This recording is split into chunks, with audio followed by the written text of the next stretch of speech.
All right, 888-957-9570. We got Warriors and Clippers coming up. Fast Five, Xfinity Fast Five before Willard and Dibbs. We'll have a lot of fun doing that. Warriors and Clippers. Kawhi Leonard, Paul George in town with Russell Westbrook taking on the Golden State Warriors. But the biggest thing is Steph Curry is nearing a return, and that is good news for everybody as the Warriors have won 3 straight. They're 2 games above 500. They're rolling at home, winning 8 of their last 9, and reinforcements are coming. So you got to feel good if you're a Warriors fan right now. It's probably the best we felt all season long about the Golden State Warriors as there's 20 games of play, Shasky. Yeah, I feel really good about where they're at right now. But again, I want to see more like everybody. And, each test comes with a whole but, the Clippers aren't really one of the best teams in the league. Yeah, but Steph Curry's out. Yeah, but Andrew Wiggins is out.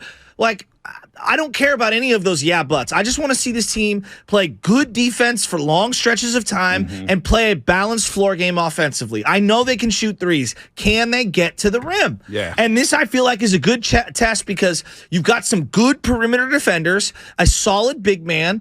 I think that this is a good test for their offense against that defense. And then on the other side, them D'ing up against a team that's got a lot of good wings. Well, that last game against the Clippers before the All-Star break, the offense was humming. They scored 124 points in that basketball game. You remember the second quarter where the Warriors went into halftime with a lead. They put up 65 on the Clippers in that first half of that first game. That was 65-61. Not a lot of defense. But Jordan Poole was getting off. He was going crazy. Kevon Looney had 14 rebounds in that one. And it felt like Klay Thompson was starting to get hot in the third quarter. And what flipped that game? They were up 89-88 in the third quarter in that game before the All-Star break against the Clippers down in L.A., and the Clippers going a 22-4 run. And this is what had me hot about Steve Kerr. I remember I was out the next day, went down to Mexico. Steve Kerr pulled Jordan Poole, Klay Thompson, and Draymond Green all at the same time. Yeah, I know. In that third quarter. Yeah. And then the Clippers go on a 22-4 run. Norman Powell looks like Reggie Miller. And I'm thinking game over. So hopefully that doesn't happen. Can I ask you a question about Jordan Poole for a second here? Remove emotion. I want you to remove narratives. Remove the money that he is set to make next year. Remove all of that. Has he been better, the same, or worse than last year? Jordan Poole? I'm asking. I would say he's been a little more inconsistent from last year, but also the expectations have changed for Jordan Poole. I know, and that's why I'm asking to remove that. Big fat contract. So if you could remove all that, Jordan Poole really, if we're being honest, he's been a little worse than last year, but last year he was dynamic. Last year, over the last 3 months of the season, he played like a borderline all-star. No, I agree. I made the argument he was their second most important offensive player. In the month of March, he could have been the Western Conference Player of the Month. That's how well he was playing. Now, if you look at the numbers, strictly numbers, you say, damn, 21 points a game?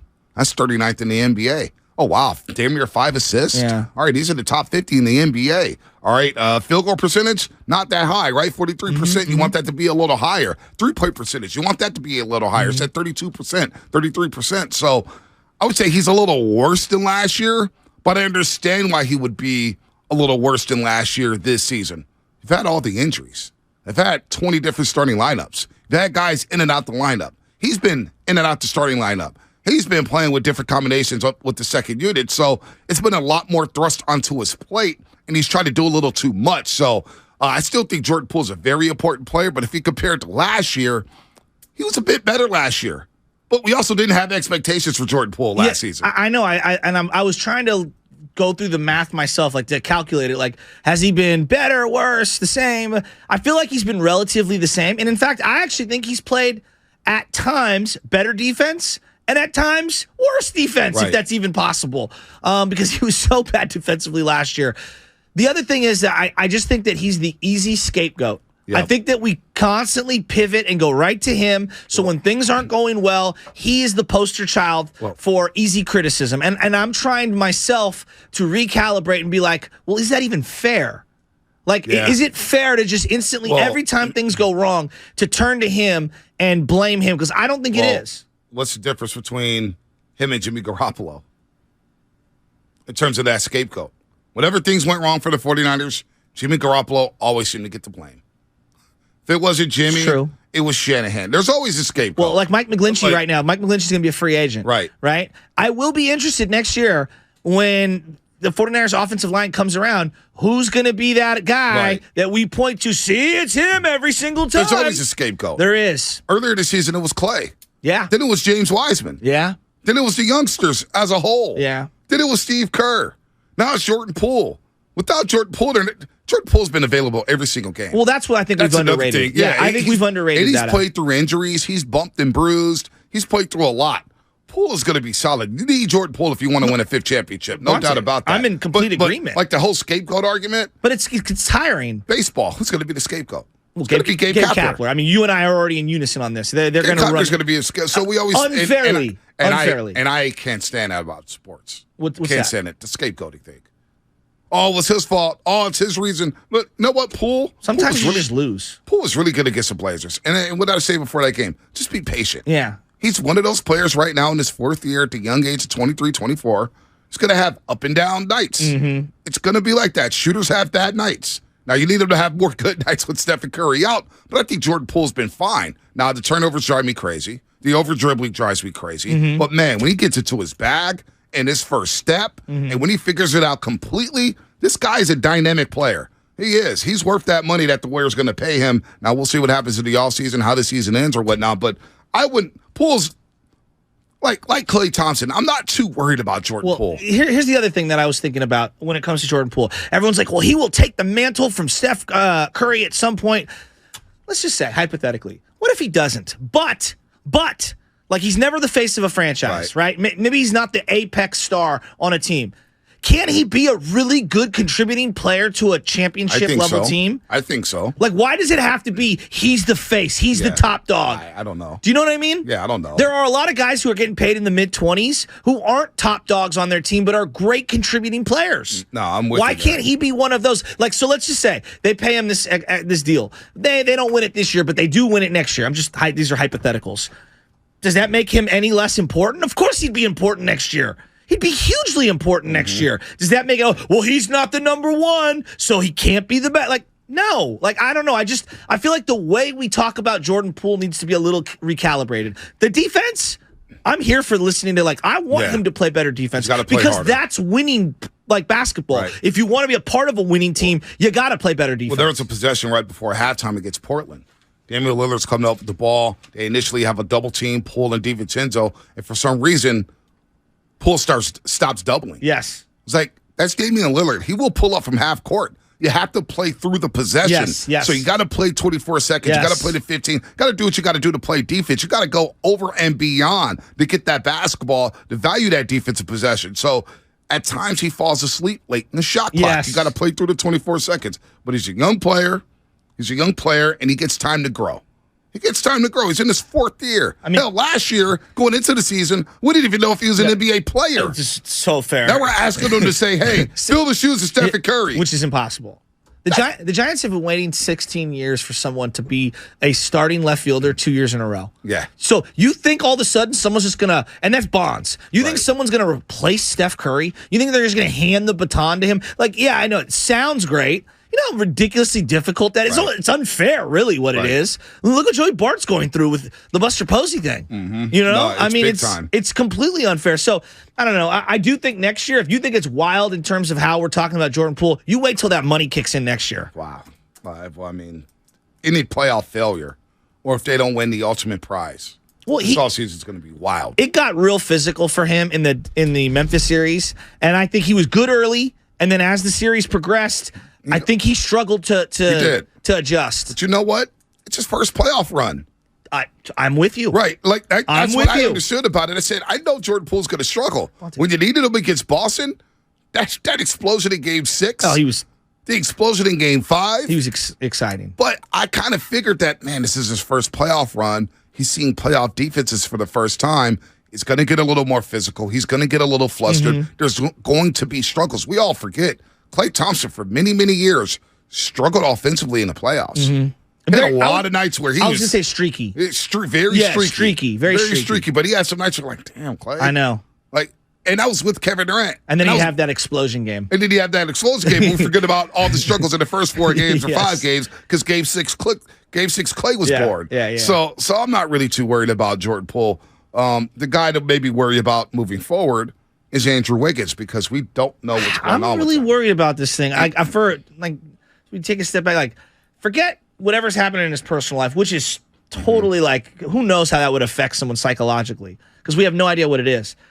I'm worried about him getting acclimated because it took him a minute to get acclimated last time off the injury. He has just not played a lot of basketball. Yeah, no doubt. No, he hasn't. He hasn't. And Bob Myers joined JD and Guru yesterday, and Guru asked him about Andrew Wiggins on possibly how long he could be out. Here's Bob Myers' answer.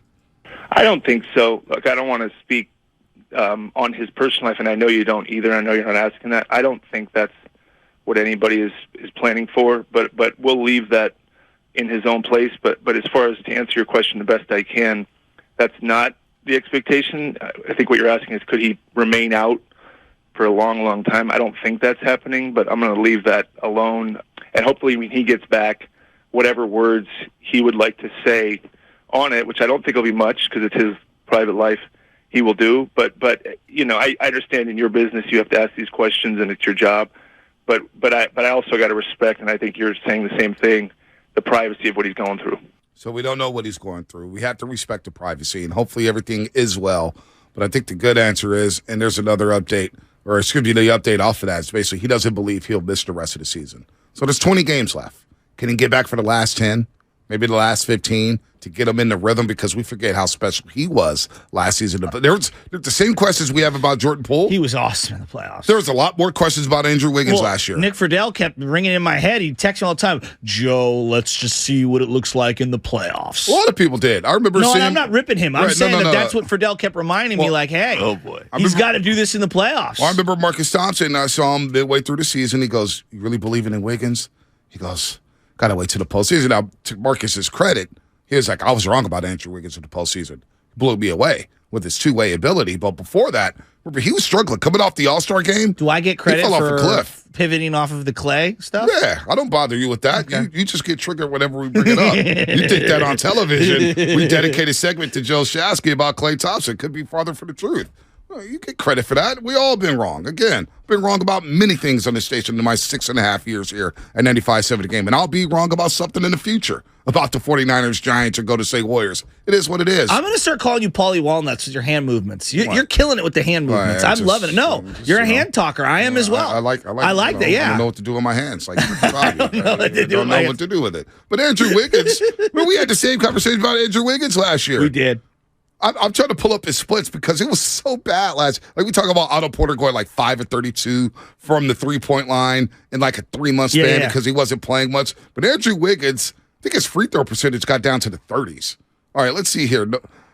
February, Andrew Wiggins, he averaged 14 points per game. Oof. He shot 42% from the floor, 36.5 from three, and 41% from the free throw line. And people were calling him the worst all-star of all time. Exactly. When Jamal McGlure exists. Exactly. Here you go. March. In the month of March, Andrew Wiggins, 15 points per game, 6 rebounds, 2.5 assists. He shot 40% from the floor, 28.5% from the three-point line, and 60% from the free throw line.